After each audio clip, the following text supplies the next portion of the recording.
এই পরিবারের 2017 সালে ইন্তেকাল করেছেন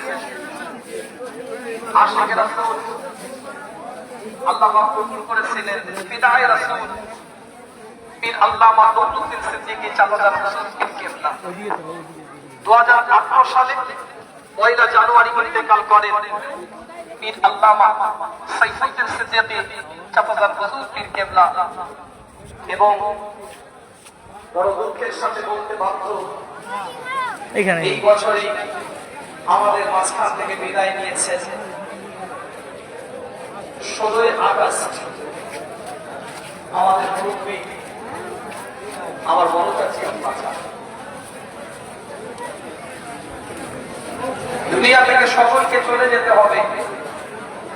আজকে আমার বক্তব্য একদম অল্প সময়। ভাইজানকে বলছিলাম যে আমি তো ওখানে আছি, ম্যানেজ করছি, আপনি দায়িত্ব দিয়েছেন,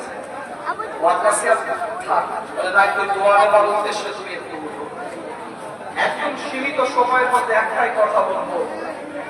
আজকে আমরা কেউ মুক্তি আওলাদ, কেউ কালবি আওলাদ এখানে তারা উপস্থিত হয়েছি, কিন্তু আমরা আজ মুক্তি হারা হয়েছি। আমাদের মাঝখান থেকে আমাদের মুক্তিরা আজ নাই, একের পর এক চলে যাচ্ছে।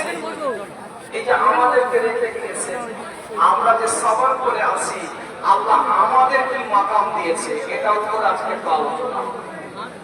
আমরা যে ধৈর্য ধারণ করছি, সবর করছি, আল্লাহ পাক কি আমাদেরকে মাকাম দিয়েছে। যারা সবর করে, ধৈর্য ধারণ করে, দুনিয়া থেকে চলে সকলকে যেতে হবে। আল্লাহ কোরআনের মধ্যে বলছে সূরা জুমা 8 নম্বর আয়াতের মধ্যে আল্লাহ বলেছেন কুল ইন্নাল মুতাল্লাযীন তাফিরুনা মিনহু ফাইন্নাহু মুলাকীকুম। আল্লাহ রাসূল হুজুর আকরাম সাল্লাল্লাহু আলাইহি ওয়াসাল্লামকে আল্লাহ বলেছেন আপনি বলে দেন, আপনি জানিয়ে দেন, আপনি এলান করে দেন যে তারা পালিয়ে কোনো জায়গায় পার পাবে না।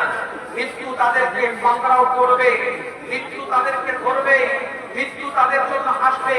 আইনামা তাকুনু ইউদরিকুমুল মাউত ওয়া লাউ কুনতুম ফি বুরুজিন মুশাইয়াদা। যদি তারা